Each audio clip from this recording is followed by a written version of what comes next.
आज का हमारा टॉपिक है किरचॉफ के नियम तथा वैद्युत परिपथ। इसमें जो हमारा पहला आर्टिकल आता है वो है वैद्युत सेल क्या होता है। तो देखिए वैद्युत सेल क्या होता है। वैद्युत सेल एक हमारे पास क्या है, युक्ति है जो रासायनिक एनर्जी को वैद्युत एनर्जी में यानी रासायनिक ऊर्जा को विद्युत ऊर्जा में क्या करती, बदलती है। ओके, और यहाँ पे देखिए कैसे काम करता है। यहाँ पे एक वैद्युत अपघट्य होता है इसके अंदर, और इसमें दो अलग अलग प्रकार के रॉड होते हैं। एक को हम लोग बोलते हैं एनोड और एक को बोलते हैं कैथोड, और इन दोनों को बोलते हैं क्या, इलेक्ट्रोड।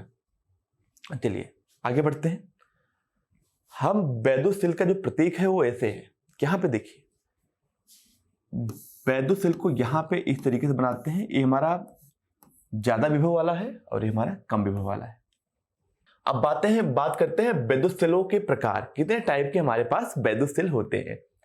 पहला हमारा जो प्रकार हो गया वो प्राथमिक सेल हो गया। देखिए प्राथमिक सेल एक अलग तरीके की सेल होती है। इसके बारे में हम समझते हैं ये है क्या। इस प्रकार की सेल को वैद्युत अपघट्य में एक बार उपयोग में लेने के पश्चात पुनः आवेशित नहीं किया जा सकता। इसमें रासायनिक क्रिया अनुक्रमणीय होती है। जैसे अब देखिए हमने आपको बताया कि ये सारे एग्जाम्पल हमारे पास हैं। जैसे कि हम बचपन में देखते थे जो टार्च हमारे पास होती थी, उसमें जो सेल लगती थी वो बस एक ही बार अगर जब वो खत्म हो जाती थी तो हम उसको दोबारा यूज नहीं कर पाते थे। जबकि अगर मैं बात करूं अपने पास जो रेडियो होते थे, रेडियो में भी जो हमारे पास सेल लगती है वो एक ही बार हम यूज कर पाते हैं, दूसरी बार नहीं। जबकि हम लोग मोबाइल वगैरह की जो सेल है वो बार बार यूज करते हैं, रिचार्ज करते हैं। तो यानी हमारा हो गया प्राथमिक सेल जो एक बार हम यूज करने के बाद दोबारा उसको चार्ज नहीं कर सकते। द्वितीयक सेल क्या है, सेकेंडरी सेल बोलते हैं इसको। प्राथमिक सेल में होने वाली क्रियाएं अनुक्रमणीय होती हैं, अतः सेल के पदार्थ धीरे धीरे समाप्त होते जाते हैं।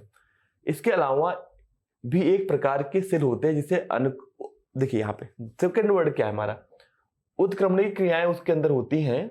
इस सेल को द्वितीयक सेल या संचायक सेल कहते हैं। इसे पहले बाह्य वैद्युत स्रोत की धारा भेजकर आवेशित किया जाता है। जैसे कि हम लोग बैटरी को चार्ज करते हैं वही हमारा क्या है, द्वितीयक सेल है। चार्ज किया जाता है। इन्हें पहले बाह्य वैद्युत स्रोत से धारा भेजकर आवेशित किया जाता है जिसमें विद्युत ऊर्जा सेल में रासायनिक ऊर्जा के रूप में संचरित हो जाती है। इसलिए ये संचायक सेल कहते हैं। एक बार विसर्जित होने के बाद यह पुनः आवेशित किया जा सकता है। जैसे कि अगर मैं बात करूं, हमारे पास जो मोबाइल का सेल होता है, एक क्या हुआ, इसके अंदर पहले रासायनिक एनर्जी है। अभी क्या किया हमने, इसको मोबाइल में यूज कर लिया। फिर क्या किया हमने, फिर इसको हमने इसके अंदर फिर से वैद्युत धारा से इसको जोड़ दिया। अब फिर हमारा चार्ज हो गया। अब जब फिर से आवेशित हो गया पूरा, फिर क्या करेगा, फिर हम मोबाइल चलाएंगे। तो हमारा क्या है, द्वितीयक सेल है। आगे बढ़े, हम बात करते हैं सेल के वैद्युत वाहक बल। ये बहुत ही इंपॉर्टेंट चीज है। वैद्युत वाहक बल क्या होता है, इसकी डिफिनीशन यानी हम परिभाषा एक बार देख लेते हैं, फिर आपको समझाते हैं। एकांक आवेश को पूरे परिपथ में प्रवाहित करने में सेल द्वारा दी गई ऊर्जा को हम क्या बोलते हैं, सेल का वैद्युत विभव कहलाता है। यदि Q आवेश को पूरे परिपथ में प्रवाहित करने में सेल द्वारा किया गया कार्य W है, तो सेल का जो विद्युत वाहक बल, इसको E से लिखते हैं, ये हमारा क्या होगा, W/Q। ये हमारा हो गया वैद्युत वाहक बल। अब ध्यान देने वाली बात है, वैद्युत वाहक बल तो नाम है पर इसका मात्रक न्यूटन नहीं होता है, यानी बल का मात्रक नहीं है। ये हमारा क्या होता है, देखिए इसका हमारा जूल पर कूलम, इसी को क्या बोलते हैं, वोल्ट। एक्चुअली हमारा विभव ही है, वैद्युत वाहक बल हमारा क्या है, विभव ही है। आइए आगे बढ़े। अब अगर मैं उदाहरण की बात करूं तो यहाँ पे एक हमने उदाहरण भी ले लिया है। देखिए क्या है, किसी सेल में वैद्युत परिपथ में 3 एम्पियर की धारा, देखिए 3 एम्पियर की धारा बह रही है इसमें, और कितने मिनट के लिए, 5 मिनट के लिए बह रही है। 5 मिनट के लिए प्रभावित होने पर 1350 जूल कार्य होता है। तो परिपथ में स्रोत का वैद्युत वाहक बल क्या होगा। अब देखिए कार्य कितना होता है, हमारा जो ईएमएफ होगा वो क्या होगा, कार्य अपान क्या, आवेश, कुल आवेश इतना हमने प्रवाहित किया। कार्य कितना आया है, हमारा कार्य दिया है 1350, और आवेश कितना होता है, आवेश होता है Q इक्वल टू होता है धारा इंटू समय। धारा कितना है, 3 एम्पियर है, समय क्या है 5 मिनट को क्या करेंगे, सेकंड में कन्वर्ट करेंगे, तो हो जाएगा, देखिए यहाँ पे 5 इंटू 3 इंटू 60, एक जीरो से जीरो कैंसिल हो गया। अब इसको चाहे तो कट कर लें, देखिए यहां से 3 से कट करते हैं इसको, 4 और यहाँ 15, 5 यहाँ पे 9, अब यहाँ क्या हो जाएगा, कट करते हैं 3/2 आ जाएगा। यानी हमारा क्या आ गया 1.5 वोल्ट, ये हमारा आ गया EMF। बहुत आसान सा है। आगे बढ़ते हैं। अगला हमारा है, बात करते हैं सेल टर्मिनल विभवांतर। अब ये बहुत जरूरी चीज है, सेल विभव जो है विभवांतर, सेल का टर्मिनल विभवांतर क्या है, बहुत बहुत इंपॉर्टेंट है। इसको समझते हैं क्या है। देखिए कि अगर मैं बात करूं, जो हमारा सेल को हम लोग इस तरीके से दिखाते हैं, पर उसके अंदर कुछ आंतरिक प्रतिरोध भी होता है। इसको हम लोग छोटे आर से दिखाते हैं। ये हमारा क्या हो, विद्युत वाहक बल हो गया। अब इस पूरी बात को समझते हैं। क्या दिया है, एकांक आवेश को एक टर्मिनल से दूसरे टर्मिनल तक वाय परिपथ में प्रवाहित कराने में आवश्यक ऊर्जा को सेल का टर्मिनल विभवांतर कहते हैं। अब देखिए, मान लेते हैं अगर मैं टर्मिनल विभवांतर, इसको विद्युत वाहक बल की जगह मैं विभवांतर लिखता हूं V, तो V क्या होगा हमारा, ये हमारा होगा W/Q। ठीक है। अब यहां देखिए, यदि परिपथ में वाय प्रतिरोध R है, अगर मान लेते हैं हमारे पास एक परिपथ है जिसका वाय प्रतिरोध क्या है, R है, और उसमें जो धारा बह रही है वो I बह रही है, हमारा क्या है, बैटरी है, हमारा बैटरी है। तो इसमें क्या होगा, अगर R है तो आप समझिए जो हमारा टर्मिनल विभव होगा I इंटू R, ओम्स के हिसाब से I इंटू R। बहुत आसान चीज। आगे बढ़े। यहाँ पे देखिए, ए है पूरा रियल स्ट्रक्चर, यानी सही सही हमारी बैटरी ऐसी होती है। इसमें क्या होता है, हमारा एक विद्युत वाहक बल होता है, और अंदर क्या होता है, इसका आंतरिक प्रतिरोध होता है। इसको हम लोग बोलते हैं बैटरी, इसको हम बैटरी बोलते हैं। आप समझिए। अब आइए देखिए, सेल का आंतरिक प्रतिरोध क्या होता है। आप समझिए क्या होता है। जब मैं सेल की बात करूं तो सेल के जब में जो आयंस जाते हैं एक जगह दूसरी जगह, तो होता क्या है, वो आपस में टकराते हैं अंदर अंदर। जब टकराते हैं तो क्या होगा, प्रतिरोध जनरेट होगा, उसी को हम लोग बोलते हैं आंतरिक प्रतिरोध। अब यहां समझिए क्या लिखा हुआ है कि सेल में उपस्थित विद्युत अपघट्य द्वारा विद्युत धारा के मार्ग में उत्पन्न प्रतिरोध को सेल का आंतरिक प्रतिरोध कहते हैं। इसको अगर आप समझना चाहे तो इस तरह समझ सकते हैं। हमारे पास एक बैटरी है, यदि इसको हम बोलते हैं सेल, इसमें एक हमारा एनोड है, एक हमारा कैथोड है। इस पे हमारा धनात्मक होता है, इस पे ऋणात्मक होता है। अब क्या होता है कि आयन क्या होता है, जो इसके आयन्स हैं, हमारे जो विलयन है उसके आयन्स क्या होते हैं, एक जगह से दूसरी जगह मूव करते हैं, यहां से यहां जाएंगे, तो क्या होगा, रास्ते में बहुत सारी रुकावट होंगी। उसी को हम लोग क्या बोलते हैं, आंतरिक प्रतिरोध। सेल के दोनों प्लेटों के मध्य के बीच की दूरी बढ़ने पर सेल का आंतरिक प्रतिरोध बढ़ता है। अगर मैं बात करूं एनोड और कैथोड की अगर बीच की दूरी बढ़ेगी तो ज्यादा प्रतिरोध आएगा।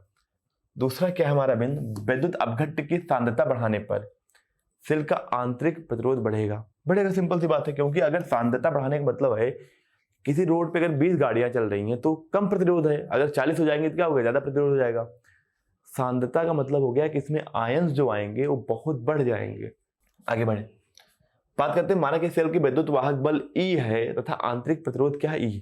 देखिए हमारे पास एक सेल है जिसका विद्युत वाहक बल क्या है, E है, उसका आंतरिक प्रतिरोध क्या है, छोटा यानी स्मॉल r हो गया। कह रहा है यदि सेल का सिरों को एक प्रतिरोध R से जोड़ा जाए, अगर R से जोड़ेंगे तो इसमें जो धारा होगी कितना होगी, देखिए इसमें धारा I बहेगी, तो I किसके बराबर होगा, हमारे पास जो विद्युत वाहक बल है अपान। देखिए ये दोनों, जितना धारा इसमें जाएगी उतना ही धारा इसमें जाएगी। इसका मतलब क्या है, दोनों किसमें है, श्रेणी क्रम में है, तो प्रतिरोध क्या हो जाएगा, श्रेणी क्रम में R प्लस R हो जाएगा। ये हमारा ए पार्ट हो जाएगा। आगे बढ़े, अगला आर्टिकल हमारा है सेल में टर्मिनल विभवांतर विद्युत वाहक बल तथा आंतरिक प्रतिरोध में संबंध क्या होता है। अब देखिए ये हमारी बैटरी हो गई। अब यहां और यहां के बीच जो विभवांतर है ना, उसे हम लोग क्या बोलते हैं, टर्मिनल विभवांतर बोलते हैं। और ये हमारा क्या हो गया, विद्युत वाहक बल, ये हमारा क्या हो गया, आंतरिक प्रतिरोध। इनमें संबंध क्या होता है, मैं इसके आगे भी इसी चीज के बारे में दिया गया है और इसके बारे में भी यहाँ पे दिया गया है, इसके आगे भी दिया गया है इसके बारे में, ठीक है ना। तो हम इन चारों चीजों को एक में ही कवर कर ले रहे हैं, आपको पूरा समझा दे रहा हूं डिटेल में। आइए देखिए, हमारे पास एक बैटरी है जिसका एक विद्युत वाहक बल क्या है, विद्युत वाहक बल क्या है हमारा E है, और यहाँ पे आंतरिक प्रतिरोध R है। अब इसको R से यानी बाह्य जो है प्रतिरोध से जोड़ा जाता है। इसमें 3 कंडीशन बनती है, एक एक कंडीशन की बात करें, यानी 3 केस बनेंगे। अगर मैं केस फर्स्ट की बात करूं, यानी जब बैटरी से करंट जाता है, यानी बैटरी हमारी क्या हो रही है, डिस्चार्ज हो रही है, यानी जो है बाह्य प्रतिरोध में करंट जब जाता है, आई करंट जा रहा है, आई और आई धारा यहाँ पे बह रही है। आई अभी हमने देखा क्या होगा, E/R+R। अब मुझे बताइए, अगर मुझसे पूछा जाए कि यहाँ के बीच का विभवांतर क्या होगा, इनके टर्मिनल के बीच का विभवांतर, तो जो विभव इसके बीच होगा वही इसके आर के बीच होगा, डायरेक्ट बोल सकते हैं। तो क्या होगा विभवांतर, B = हो जाएगा I × R कर सकते हैं, डायरेक्ट निकाल सकते हैं।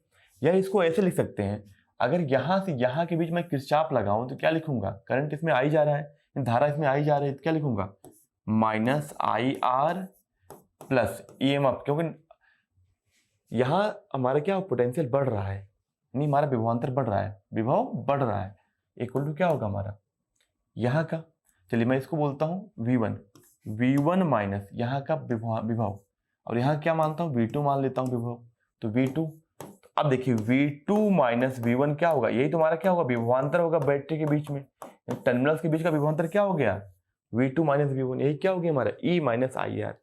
जब हमारा सेल जो है, सेल से वाय प्रतिरोध में करंट जाता है, तो उस कंडीशन में जो विभवांतर होता है, यदि इसको डेल्टा V लिखो या V लिखो, उसमें ये संबंध होता है, प्रतिरोध IR है ना, स्मॉल, ये तो हमारा IR है, छोटा वाला R है, यहाँ तो हमने गलत लिख दिया, चलिए इसको मैं दोबारा मिटा दे रहा हूं, यहाँ तो हमारा क्या है, छोटा R है ना,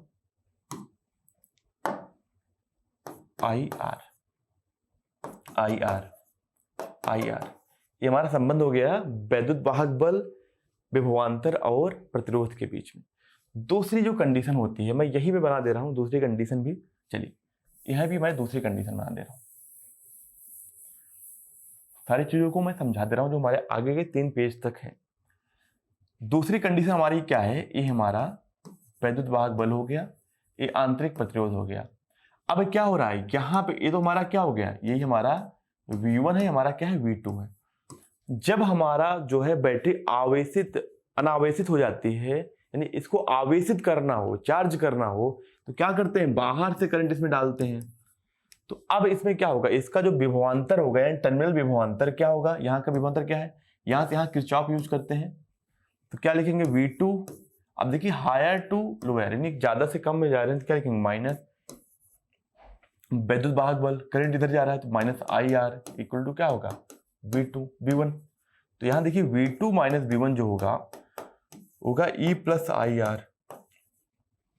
जब हमारी कोई बैटरी आवेशित की जाएगी, यानी बाहर से हम करंट उसमें डालेंगे, तो क्या होगा, टर्मिनल विभवांतर उसके वैद्युत वाहक बल से क्या होगा, ज्यादा होगा। देखिए टर्मिनल विभवांतर क्या है, वैद्युत वाहक बल से कितना ज्यादा है, IR जो है ज्यादा है। इसके पहले हमने जब देखा था, जब हमारी जो है बैटरी अनावेशित हो रही थी, यानी इससे जो है धारा बाह्य प्रतिरोध में जा रहा था, उसमें हमने देखा था जो हमारा इसके बीच का टर्मिनल विभवांतर था, वो क्या था हमारा, वो था हमारा E-IR, यानी टर्मिनल विभवांतर क्या था, कम था, जबकि इसमें क्या है, जब हमारी बैटरी आवेशित होगी, जो टर्मिनल विभवांतर है वो ज्यादा हो जाएगा। आइए एक और कंडीशन देख लेते हैं, तीसरी वाली, जो भी ये भी इंपॉर्टेंट है। जब एक किसी से कनेक्टेड नहीं है, यानी बैटरी हमारी ऐसे ही है, कहीं से ना आवेशित हो रही है ना अनावेशित हो रही है, तो इसके बीच की जो विभवांतर है, इसमें कोई I क्या है, 0 है, कोई धारा नहीं है, तो V2 माइनस V1। अगर मैं बोलता हूं तो V2 माइनस V1 इसमें क्या होगा, वैद्युत वाहक बल के बराबर होगा। उस कंडीशन जो विभवांतर है, टर्मिनल विभवांतर, वो वैद्युत वाहक बल के बराबर होगा। आइए बढ़ते हैं, इसी चीज को यहाँ पे सारा कुछ समझाया गया है, मैंने आपको पहले ही सारी चीजें समझा दी है, ये वाला भी हमने आपको बता दिया है एक तरह से, यानी तीनों चीजें मैंने आपको बता दी है, उसको आप अपने तरीके से देख सकते हो। जैसे कि हमने देखा था, ये वाला जो चीज है, इसको एक काम कर लेते हैं ना, इसको तीनों को मैं आपको इजी वे में एक बार बता दे रहा हूँ। जैसे कि हमारे पास यहाँ पे हमने देख लिया था जब हमारी बैटरी अनावश्यक हो रही थी, और ए जब देखिएगा यहाँ पे ए हमारे जब तब था जब हमारा बैटरी क्या हो रहा था, ये देखिए हमने, अगर मैं बात करूं तीसरी कंडीशन की बात, तो जब आवेशित हो रहा था तो हमारा क्या आया था यहाँ पे V equal to E plus I R. अगर मुझे आर निकालो तो आर निकाल सकते हैं बहुत आसान तरीके से, तो वही किया गया है यहाँ पे, इस चीज में आगे बढ़ सकते हैं। अब कुछ यहाँ पे इंपॉर्टेंट प्रश्न है, देखिएगा, एक वैद्युत वाहक बल भौतिक राशि बल का प्रदर्शित करता है, क्या वैद्युत वाहक बल की उत्पत्ति स्थिर विद्युत से हुई है? समझिएगा, यहां कह रहा है कि क्या जो है वैद्युत वाहक बल जो है उसका मात्रक बल का मात्रक है, तो आपका आंसर होगा नहीं। अभी मैंने आपको बताया नहीं, वैद्युत वाहक बल बल नहीं है, वरना प्रति इकाई आवेश में सेल सही पूर्ण परिपथ में प्रवाहित आवेश को प्रभावित, या मैं बोलूं प्रभावित आवेश करने में किया गया कार्य वैद्युत वाहक बल कहलाता है। बहुत आसान सी चीज है, आगे बढ़े। दूसरा हमारा क्या है, क्या किसी बैटरी में वैद्युत वाहक बल की दिशा उसमें बहने वाली धारा की दिशा पर निर्भर करती है? क्या किसी बैटरी में वैद्युत वाहक बल की दिशा उसमें बहने वाली धारा की दिशा पर निर्भर करती है? तो उत्तर होगा नहीं। क्यों नहीं होगा बता रहा हूं। जब हमारी बैटरी अनावेशित होती है तो हमारा क्या होता है, धारा इधर से इधर बहता है। जब आवेशित होती है हमारी बैटरी, जब बैटरी को चार्ज किया जाता है तो क्या होता है, इसमें धारा की दिशा इधर हो जाती है। तो वही लिखा गया है यहाँ पे कि वैद्युत वाहक बल अदिश राशि है, परंतु बैटरी में धारा लेते समय, ठीक है ना, बैटरी के भीतर धारा की दिशा ऋण इलेक्ट्रोड से धन इलेक्ट्रोड की ओर होती है। कारण इसके वैद्युत वाहक बल का चिन्ह जो है प्लस ई लिखा से प्रकट करते हैं, जबकि बैटरी में धारा देते समय अर्थात आवेशन की स्थिति में धारा की दिशा विपरीत होने के कारण इसमें वैद्युत वाहक बल को माइनस ई से प्रदर्शित करते हैं। आइए, ये हमारे जो है कुछ महत्वपूर्ण जो है प्रश्न थे, इनको एक बार और पढ़ लेते हैं। अगला वाला क्या है, किसी उच्च वोल्टता सप्लाई के आंतरिक प्रतिरोध बहुत अधिक होना चाहिए, क्यों? किसी उच्च वोल्टता सप्लाई का, देखिए किसी उच्च वोल्टता सप्लाई का आंतरिक प्रतिरोध बहुत अधिक होना चाहिए, क्यों? ऐसा क्यों करते हैं? यदि सेल उच्चतम स्रोत से आंतरिक प्रतिरोध कम होता है तो देखिए लघु पथित यानी शॉर्ट सर्किट अवस्था में स्रोत में बहने बहुत अधिक धारा प्रवाहित होती है। यह अत्यधिक धारा सुरक्षा के सभी सीमाओं को पार कर जाती है। बहुत आसान सी चीज है कि अगर हमारे पास कोई बहुत उच्चतम वोल्ट वाली यानी वैद्युत वाहक बल वाला बैटरी हो और उसको हम लोग किसी एक बहुत छोटे से प्रतिरोध से जोड़ दिया जाए तो इसमें क्या होगा, धारा बहुत ज्यादा होगा। तो हम क्या करते हैं, जितना ज्यादा वोल्टता वाली क्या होगी बैटरी होगी, उसका अंदर वाला प्रतिरोध बहुत ज्यादा रखते हैं। आगे बढ़े। ठंडे दिनों में आवेश गर्म दिनों के बहने के इंजन आसानी से स्टार्ट हो जाते हैं। अब देखिए ठंडे दिन में आपकी अपेक्षा गर्म दिनों में वाहनों के इंजन आसानी से स्टार्ट हो जाते हैं, क्यों? देखिए इसका कारण आपको दिया गया है, किसी गर्म दिन में ताप अधिक होने के कारण बैटरी के आंतरिक प्रतिरोध कम रहता है और बैटरी के सिरों पर विभव पतन कम होता है और वाहन आसानी से स्टार्ट हो जाता है, जबकि ठंडे दिनों में ताप कम होने के कारण बैटरी के आंतरिक प्रतिरोध अधिक होता है, इस कारण बैटरी के सिरों में अधिक विभव पतन होता है। ठीक है, बहुत सिंपल सा हमारा आंसर था। चलिए आगे बढ़ते हैं। ये सारी चीजें हमने देख ली थी ऑलरेडी। अब हमारा आता है सेलों का संयोजन। सेल के दो संयोजन होंगे हमारे पास, पहला होगा श्रेणी संयोजन। तो अगर मैं श्रेणी संयोजन की बात करूं तो हमारे पास जो पहला कंडीशन दिया है कि हमारे पास क्या है, इस तरह की बहुत सारी बैटरी हैं। पहली बैटरी हो गई, इसका आंतरिक प्रतिरोध, दूसरी बैटरी हो गई, इसका आंतरिक प्रतिरोध, इस तरह के हमारे पास बहुत सारी बैटरी हैं, यानी हमारे पास बहुत सारी सेल हैं और इन सबको जोड़ा गया क्या, एक बाह्य प्रतिरोध से। ये हमारे पास कितनी सेल हैं, n सेल हैं। तो क्या करें, देखिए सभी सेल धारा इस दिशा में प्रवाहित करना चाह रही हैं, तो जो हमारा कुल यानी नेट हमारा जो इनका विद्युत वाहक बल होगा वो क्या हो जाएगा, N इंटू ई। देखिए सब में करंट धारा सेम बहेगी, जितना इसमें धारा बहेगी उतना इसमें धारा बहेगी, उतना ही इसमें बहेगा, और वाय प्रतिरोध में भी उतना ही धारा बहेगा। तो कुल जो हमारा होगा कुल प्रतिरोध जो हो जाएगा एन आर प्लस आर। तो हमारा जो धारा होगा इसमें कितना हो जाएगा, N E upon N R plus R. ये हमारा क्या हो जाएगा, इसमें धारा प्रतिरोध हो जाएगा। बहुत आसान सी चीज है। तो श्रेणी क्रम में क्या होगा कि श्रेणी क्रम को हम इस तरीके से बता सकते हैं, जैसे कि हमारे पास एक बैटरी इधर है, दूसरी बैटरी भी इधर है, तीसरी बैटरी क्या विपरीत दिशा में है।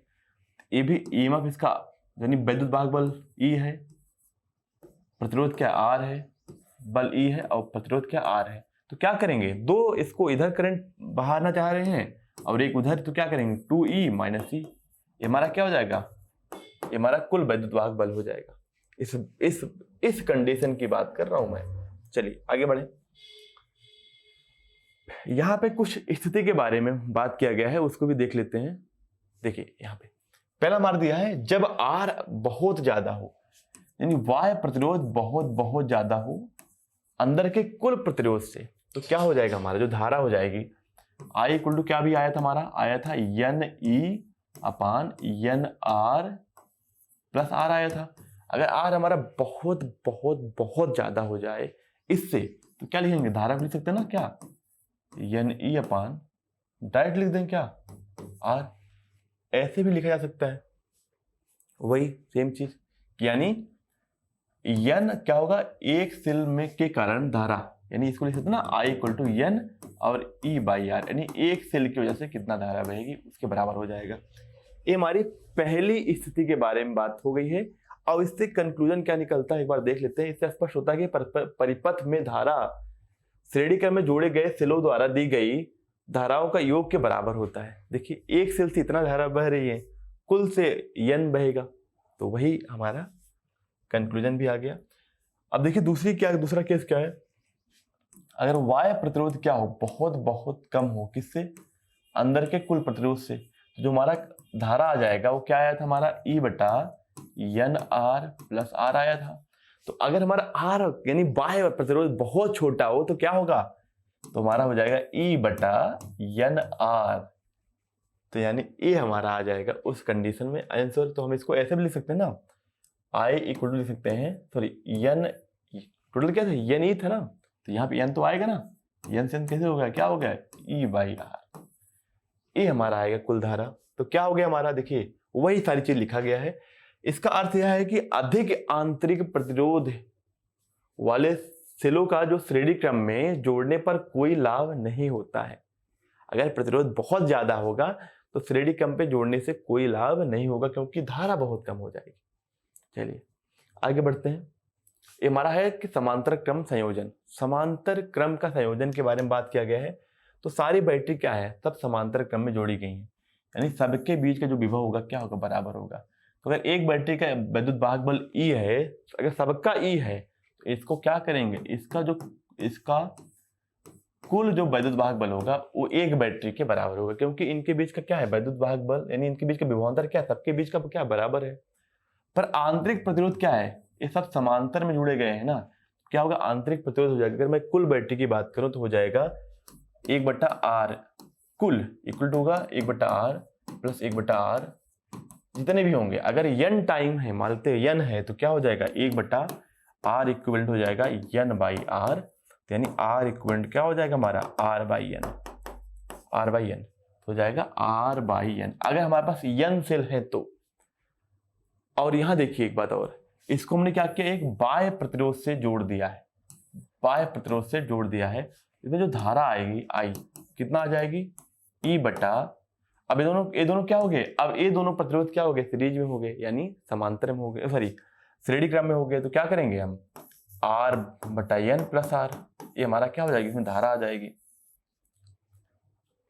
आगे बढ़ते हैं, इसी चीज को देखते हैं। वही चीज जो मैंने आपको यहां बताया है, वही चीज यहाँ पे ना, यहाँ पे जो मैंने बताया वही चीज यहाँ पे लिखा गया है। कैसे आएगा, सारी चीजें मैंने आपको बता दी है एक एक करके। अब आगे बढ़ते हैं और देखते हैं अगला हमारा स्थिति 1 के बारे में। पहला क्या दिया है, कह रहा है कि हमारा वाय प्रतिरोध क्या हो, बहुत ज्यादा हो, किसके आंतरिक प्रतिरोध जो है, कुल जो आंतरिक प्रतिरोध आ रहा है उससे बहुत बहुत ज्यादा हो, तो क्या हो जाएगा, देखिए जो धारा आ जाएगी वो क्या आ जाएगी, E बटा आर बटा एन प्लस आर था हमारा, ये तो बहुत छोटा हो गया, तो क्या हो जाएगा E बटा आर। यानी बैटरी जो है हमारा, जो एक बैटरी जितना हमारा धारा प्रवाहित कर सकती है वाय प्रतिरोध में, उतना ही धारा कुल बैटरी मिला के जो है प्रवाहित करेगा, वही दिया गया है।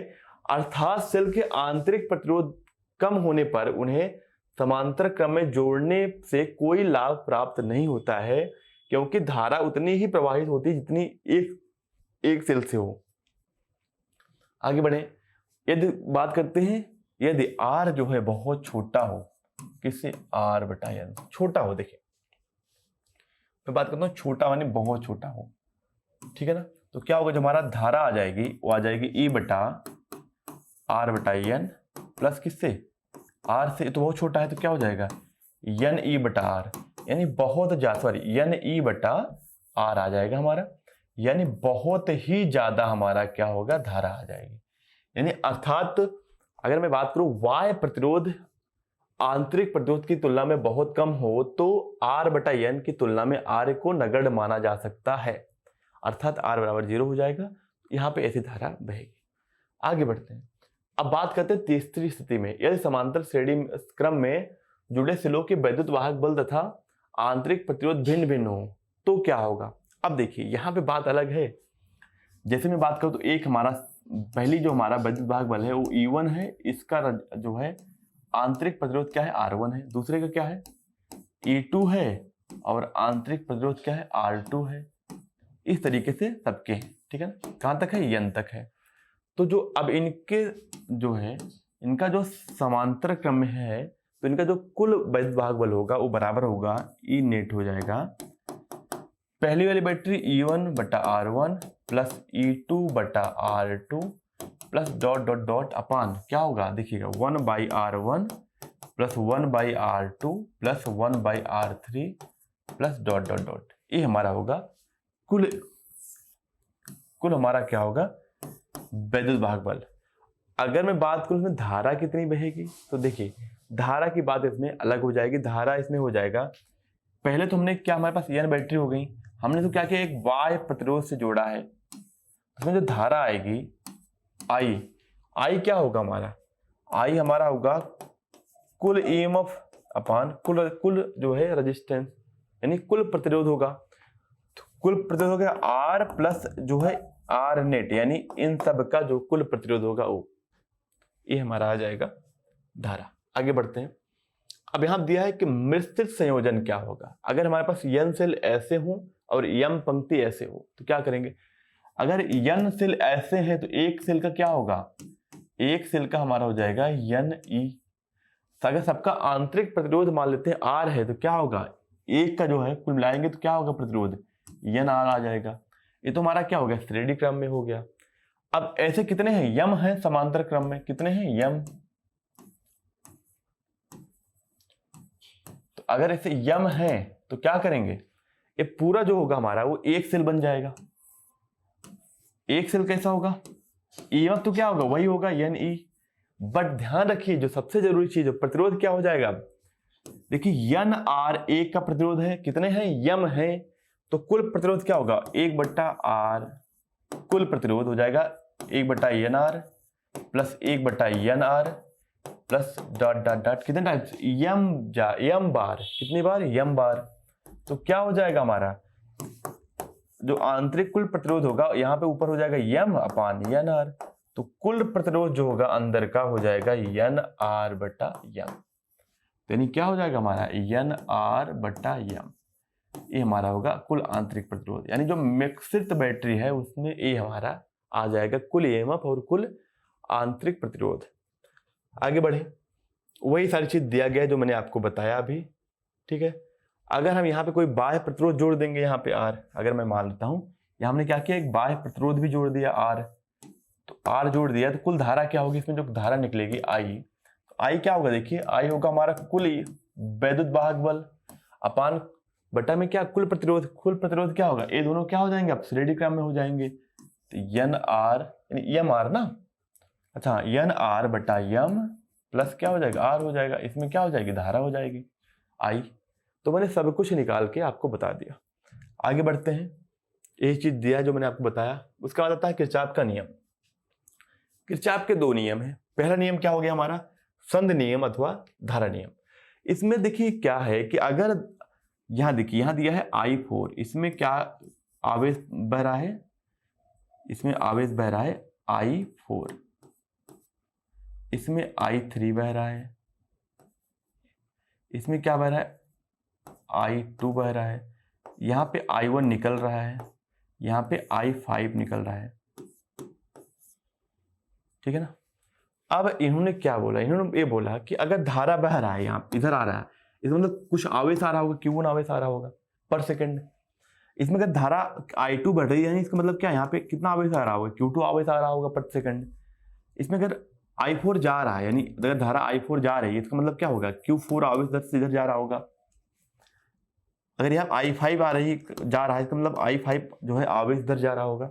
यहाँ पे I1 जा रहा है, इसका मतलब I1 आवेश जो है, Q1 आवेश यहाँ से यहाँ जा रहा है। तो अब देखिए सर, ये Q3 हमारा, जितना आवेश आएगा उतना ही तो आवेश जाएगा। आप ही बताइए, जितना आवेश आएगा उतना ही तो आवेश आएगा। इन्होंने यही बोला।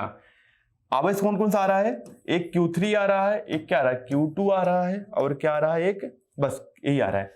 जो दोनों आ रहे हैं ये बराबर क्या होंगे, जाने वाले के, यानी किसके, Q1 plus Q4 plus Q5। यानी क्या होगा हमारा, यहां से हम बोल सकते हैं कि अगर मैं बात करूं तो यहां पर लिख सकता हूं Q1 plus Q4 plus Q5, ये तो इधर वाले हो गए। अब इसको उधर लेके जाते हैं तो क्या होगा, माइनस Q3 माइनस Q2 बराबर क्या, 0। यानी कुल आवेश जितना आ रहे हैं और जितना जा रहे हैं, सबका सम क्या हो जाएगा, 0 हो जाएगा। तो इसका मतलब है कि जो आने वाले हैं उनको हम क्या धनात्मक मान लेंगे, जो जाने वाले हैं क्या ऋणात्मक होंगे। यहां से बोल सकते हैं कि I1 यानी समेशन आप, यानी कुल करंट का जो सम होगा वो क्या होगा, कुल करंट का जो जोड़ होगा 0 होगा। पर ध्यान रखने वाली बात है कि जो करंट जा रहा है किसी परिपथ में, अगर मैं बात करूं हमारा जंक्शन है, यहां से जो करंट जा रहा है, अगर I जा रहा है इसको धनात्मक लेंगे, और जो आ रहा जो आ रहा है उसको लेंगे क्या, I2 आ रहा है इसको धनात्मक लेंगे, और जो जा रहा है उसको क्या लेंगे, ऋणात्मक लेंगे। तो सबका सम क्या होगा, सबका जोड़ जो होगा वो 0 के बराबर आएगा परिपथ के किसी बिंदु पे, किसी संधि पे। मान लेते हैं कि हमारे पास एक संधि है, I1 आ रहा है और जा क्या रहा है, I2 और I3। क्या बोल देंगे, I1 जो आ रहा है धनात्मक बोलेंगे, और जो जाने वाला क्या होगा, ऋणात्मक, माइनस I2 माइनस I3 क्या होगा, 0 के बराबर हो जाएगा। तो यहां हम बोल सकते हैं क्या, कि I1 जो होगा बराबर होगा I2 प्लस I3। यही बात हमने बताई आपको। आगे बढ़ते हैं, हमारा दूसरा जो है लूप नियम अथवा वोल्टता नियम। ये हमारा क्या है, इनका है किरचॉफ का दूसरा वाला नियम। किरचॉफ ने बोला कि अगर आप यहां से चल के यहीं पे फिर आ जाते हो, जो कुल विभवांतर होगा क्या हो जाएगा, 0 हो जाएगा। यही जो है किरचॉफ ने बोला और यही लिखा भी है। अब इसको इस तरीके समझें कि अगर हम बैटरी के यहां से यहां जा रहे हैं तो क्या लिखेंगे, धनात्मक हमारा क्या होगा, विद्युत वाहक बल। अब देखिए, मान लेते हैं कोई प्रतिरोध है, I इसमें धारा बह रही है, इसका प्रतिरोध क्या R है। अगर यहां से यहां जाएंगे तो क्या लिखेंगे, माइनस IR। इसका मतलब यहाँ का विभव ज्यादा था, यहाँ का कम है, तो यहां से यहां जाएंगे तो क्या होगा, विभव घटेगा, तो माइनस IR। तो पूरे लूप में जब जाएंगे तो सबका सम क्या हो जाएगा, 0 हो जाएगा। यही हमारा दूसरा नियम है। हमारा अगला आर्टिकल है व्हीटस्टोन सेतु क्या होता है। इसको इंग्लिश में बोलते हैं व्हीटस्टोन ब्रिज। है क्या कि व्हीटस्टोन ब्रिज एक ऐसा सेतु है जिसकी सहायता से, इस सहायता से क्या करते हैं, कोई हमारे पास अज्ञात प्रतिरोध है, उसकी वैल्यू हम या उसका मान समझ पाएंगे कितना है। एक कैसे डिजाइन किया गया है, इस तरीके से होता है। इसके पास 4 हाथ होते हैं, 1 2 3 और 4। यहां लगा होता है गैल्वेनोमीटर, और यहाँ पे एक की लगी होती है, चाबी यानी कुंजी हमारी लगी होती है। अब देखिए क्या होता है इसमें, कि इसमें अगर हमारे पास कोई भी इसमें अगर धारा बता रहा है 0 है, इसका मतलब क्या है, हमारा जो हमारा व्हीटस्टोन सेतु है वो क्या है, वो हमारा बैलेंस है। अब देखिए इसको कैसे सॉल्व किया गया, इसको मैं बता दे रहा हूं आपको। सिद्धांत क्या है, यदि इस सेतु में सिद्धांत संतुलित की स्थिति क्या है, आप समझिए। जैसे कि हमारे पास एक है, ये हमारा P है, ये हमारा क्या है Q है, ये हमारा क्या है R है, ये हमारा क्या है S है, और यहाँ पे लगा हुआ गैल्वेनोमीटर हमारा। अगर ये संतुलित जो है ब्रिजस्टोन सेतु है, इसका मतलब क्या है, जो यहाँ का विभव होगा वही यहाँ का विभव होगा, यानी इसमें धारा क्या जाएगी, कुछ नहीं जाएगी। इसका मतलब हम बोल सकते हैं कि जो हमारा P और Q का जो अनुपात होगा वो बराबर होगा R और S के अनुपात के बराबर। जो यानी इसका इसके साथ अनुपात है वही क्या होगा, R का S के साथ अनुपात होगा। अगर ऐसा अनुपात आ रहा है, इसका मतलब क्या है, हमारा ये ब्रिज जो है हमारा संतुलित ब्रिज है। अब इसी चीज को यहाँ पे प्रूव किया गया है, इस प्रूविंग को हम देख सकते हैं। बट हम इस पे क्या करेंगे, हम इस पे एक क्वेश्चन करा दे रहे हैं आपको। देखिए एक उदाहरण में करा दे रहा हूं। हमारे पास क्या है कि एक ए है, 4 ओम का एक प्रतिरोध है, दूसरा हमारा क्या है, इसके बारे में हमें नहीं पता, यही हमें क्या करना है, अज्ञात प्रतिरोध है। और यहाँ पे हमारे पास क्या है, 6 ओम का प्रतिरोध है, यहाँ पे क्या है हमारे पास 10 ओम का प्रतिरोध है। यहाँ पे गैल्वेनोमीटर है, इसमें कोई धारा नहीं बह रही है। इसका मतलब क्या है हमारा, ये हमारा संतुलित जो है ब्रिजस्टोन ब्रिज है। अब देखिए ब्रिजस्टोन सेतु बोलते हैं उसको। अगर बैलेंस है, इसका मतलब क्या, जो इसका अनुपात इसके साथ है, यानी 4 का x के साथ जो अनुपात है वही अनुपात 6 का 10 के साथ होगा। तो यानी यहाँ से क्या हो जाएगा, यहाँ जो x आ जाएगा वो आ जाएगा 40/6, यानी क्या हो जाएगा 20/3 ओम। इस तरीके से हम अननोन प्रतिरोध वह माप सकते हैं।